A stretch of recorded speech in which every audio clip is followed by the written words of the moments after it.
Hello, my name is Paulus Maritama. You might already know that, of course.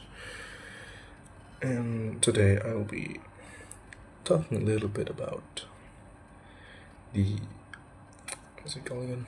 Oh yeah, the impacts of me learning English and tech, with a bit of culture shock within it.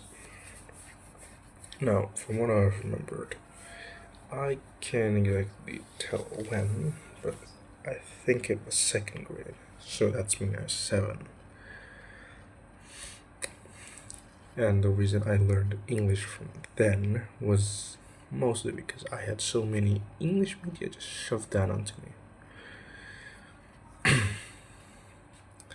Said English media, however, is mostly just YouTube, video games, and oh yeah, TV programs.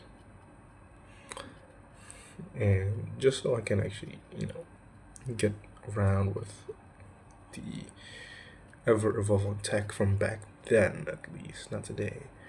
That'll be like a different topic. I had to learn a lot of English. So I get to make courses. But of course, that's just my life.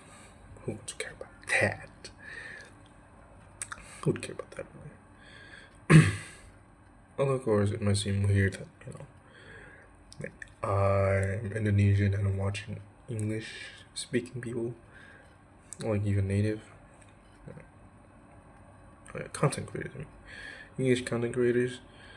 It's just actually a lot more simple. Back then, in like 2012, there was like no Indonesian content creators. So of course, I basically gravitated to, oh hey, YouTube. And then I just simply go watch anything I see. And then of course, on the video game part, that one also defaults to English. So of course, I had to learn English. And of course, when you heard, you had to learn English for all of this? Yes, that's right. You have to learn English for all of that. So from young, I had to just accommodate for everything else that is inside of the net. That is either downloaded into the phone or to my laptop. So of course, I had to do that. Not the heaviest of things, but not exactly the most comfortable things that people would do nowadays. And even then, nowadays, it's still the default. English is the default. When you go to a website, even if it's made of Indonesian, English would actually be at top, and then their mother's tongue would be below it. And heck, even like games nowadays I've seen, and if the creator is Russian, they will put English first and then Russian below it. If they're Portuguese, same thing. Even if it's just two languages, they will have a language setting for English because it's a broad language. Everyone understands it. Well, they assume it is. And then Russian because less people know it, except for the Slavic countries. Whereas English, there's a lot of them. No, not too much, but a lot of them. In fact, the majority. So, that's why they default to English. Because it's just so much easier. It's so much better. And also, for another thing, since we are like college and have to do codes, we have to also learn English.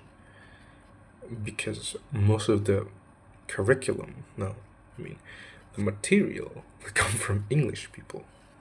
Not English, not English England. Not those tea drinkers, no. It'll be like just English language. English speaking people. But, however, I think that'll be it for me today. That's why, as you can tell.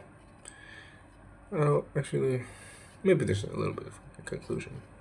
Yeah. So in conclusion, if you want to learn how to use the internet or like anything coming from the internet, just learn English.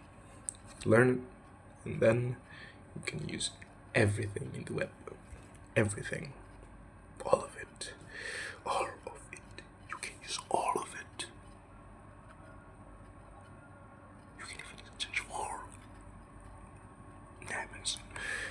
Anyways, yeah.